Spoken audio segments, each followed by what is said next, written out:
1994년 9월인데요. 이때 좀 이상한 사건들이 연이어 터졌죠. 고급 승용차, 특히 그랜저를 타던 남성들이 갑자기 사라진 겁니다. 네, 맞습니다. 뭐 밴드마스터 박 씨도 그렇고 중소기업 사장 윤 씨 부부도 있었고요. 네. 오늘 저희가 이 사건, 청취자 여러분이 보내주신 SBS 꼬꼬무 자료들을 보면서 90년대 한국 사회를 정말 충격에 빠뜨렸던 지존파 사건의 실체를 좀 깊이 파헤쳐 보려고 합니다. 네, 이게 단순한 납치 사건으로 보기엔 좀 복잡한 배경이 있어요. 그들이 과연 누구였는지, 또 왜 그런 끔찍한 범죄를 저질렀는지, 그리고 어떻게 세상에 드러나게 됐는지 오늘 그 핵심적인 내용들을 좀 짚어보죠. 자, 그럼 먼저 사건 발생부터 좀 볼까요? 밴드마스터 박 씨. 실종되고 며칠 안 돼서 발견됐는데 네, 덤북 장수였죠. 외딴 절벽 아래 차 안에서 숨진 채로. 근데 상태가 좀 기이했어요.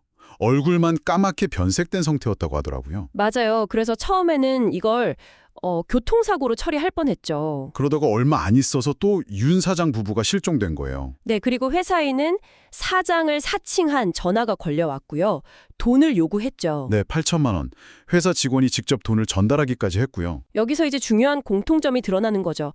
두 사건 피해자 모두 당시에는 정말 부의 상징이었던 그랜저 승용차를 몰고 있었다는 거. 이게 과연 우연이었을까요? 글쎄요. 아니면 정말 처음부터 부유층을 노린 어떤 표적 범죄였을 가능성? 여기서부터 의문이 시작되는 거죠. 그런데 이 사건 해결의 실마리가 정말 뜻밖의 인물에게서 나왔어요. 아, 그 제보 전화 말씀이시죠? 네, 새벽에 경찰서 강력반장에게 전화 한 통이 걸려온 거죠. 어떤 여성이 반장님을 찾는다고. 윤 씨였죠. 본인이 살인사건 피해자라고 하면서 네, 그러면서 살려주세요. 그들은 악마예요. 막 이렇게 절규를 했다고 해요. 믿기 힘든 이야기였는데 근데 여기서 결정적인 단서가 나왔던 거죠. 뭐였죠? 그 유 씨 진술에서 언론에는 전혀 나가지 않았던 내용이 나온 거예요. 바로 밴드마스터 박 씨 시신이 장수에서 발견됐다는 그 세부적인 내용. 아, 그걸 유 씨가 알고 있었다. 네. 당시 고병촌 반장이 이걸 듣고는 이거 단순 망상이 아니구나 직감했던 거죠. 하마터면 교통사고로 묻힐 뻔했던 사건의 진실이 드러나는 그 순간이었어요. 정말 소름 돋네요. 그럼 그 유 씨가 지목한 범죄 조직, 그게 바로 지존파였군요. 원래 이름은 마스칸이라고 했어요. 그리스어로 야망이라는 뜻이라는데 아, 근데 세상에는 두목 김기환의 별명 지존을 따서 지존파로 알려지게 된 거고요. 맞습니다. 총 6명으로 구성된 조직이었는데 이들의 범행 동기가 아주 명확했어요. 소위 돈 많고 사람 무시하는 부자들. 특히 당시 압구정에 많았던 야타족이나 오렌지족 같은 그런 사람들에 대한 극도의 증오심. 네. 이건 명백히 사회 불만에 기반한 증오 범죄라고 봐야겠죠. 그 리더 김기환이라는 인물. 어릴 땐 공부도 잘했다면서요? 네. 근데 집안이 너무 가난해서 학업을 중단하고 막노동 현장을 전전했다고 하죠. 그러면서 사회에 대한 불만을 키운 것 같아요. 조직을 만들고 나서도 그 범행 자금을 막노동으로 모았다고요? 네, 다른 조직원들과 함께요. 심지어는 실제 살인을 예행 연습까지 했다는 거 아닙니까? 아, 그것도 정말 끔찍하죠. 20대 여성을 납치 살해하고 그걸 목격하고 도망친 조직원까지 찾아서 집단 폭행 후에 살해했다고 하죠. 그리고 그 돈으로 아지트를 만들었는데 이게 또 보통 아지트가 아니었어요. 전남 영광의 시골집 지하예요. 네. 감옥, 무기고 심지어 시체 소각로까지 갖춘 그야말로 살인 공장. 정말 치밀하고 잔혹하게 준비한 거죠. 근데요, 제가 자료 보면서 진짜 놀랐던 건 그 아지트의 겉모습이에요. 그 민트색 담벼락. 네. 민트색 담벼락에 예쁜 꽃분홍색 무늬까지 그려져 있고 누가 봐도 그냥 평범하고 어떻게 보면 예쁘기까지 한 시골집이었던 거죠. 심지어 대문까지 활짝 열어놨었다고 하니까요. 와, 범죄의 소굴이라고는 상상도 못할 모습인데 이런 이중성이 더 무서운 것 같아요. 네, 그쵸. 겉과 속이 완전히 다른 그런 공간이었던 거죠. 그래서 검거 작전도 쉽지 않았다고 해요. 아, 그 다이너마이트 때문에? 맞아요. 아지트 내부에 다이너마이트가 설치되어 있어서 정면 돌파는 위험했죠. 그래서 당시 고반장팀, 그 강력계 어벤져스라고 불렸던 베테랑 형사들이 기지를 발휘합니다. 어떤 작전이었죠? 현지 파출소 순경을 섭외해서 아주 구수한 사투리로 조직원 강동은에게 전화를 건 거죠. 아, 그 유명한 통화. 아따, 강동원 씨 집맛 쪼잉? 이거요? 네. 차 사고가 났는 뒤 거시기 경환으로 가불었다니까 강동원 씨 가방이나 싸게 가져가 쇼잉 뭐 이런 식으로. 정말 기발했네요. 그래서 유인에 성공했군요. 네, 그렇게 조직원들을 아지트 밖으로 끌어내서 불과 2시간 만에 지존파 일당 전원을 검거하는 데 성공합니다. 정말 다행입니다.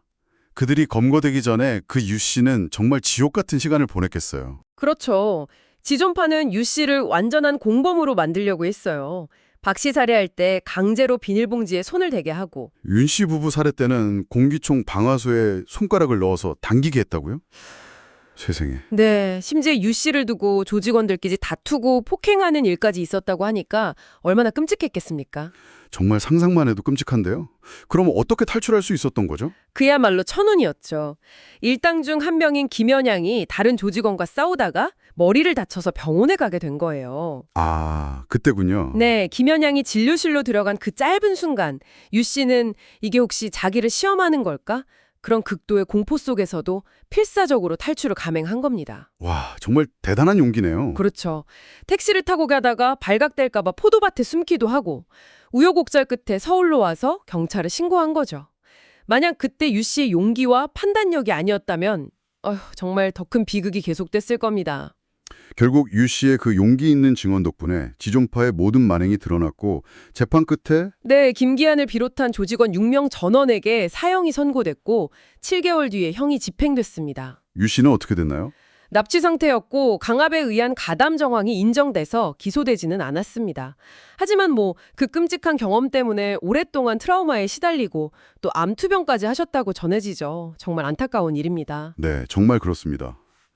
오늘 저희가 함께 살펴본 이 자료들은 결국 그 뒤틀린 사회적 불만과 증오가 얼마나 참혹한 결과를 낳을 수 있는지 그걸 극명하게 보여주는 사건 기록이라고 할 수 있겠습니다. 그리고 또 하나, 피해자였던 한 여성의 정말 목숨을 건 탈출과 용기 있는 제보가 그 잔혹한 연쇄살인의 고리를 끊는 결정적인 역할을 했다는 점, 이것도 꼭 기억해야 할 것 같아요. 맞습니다. 아주 중요한 지점이죠. 이 사건은 단순 강력범죄, 이건 넘어서 당시 한국 사회에 만연했던 어떤 물질 만능주의나 계층 간 위화감 같은 어두운 단면을 그대로 드러내면서 사회적으로도 큰 충격을 줬습니다. 네, 부자들을 증오하면서 스스로를 심판자라고 여겼던 그들의 이야기가 글쎄요, 오늘날 우리에게도 시사하는 바가 적지 않은 것 같습니다. 그렇죠.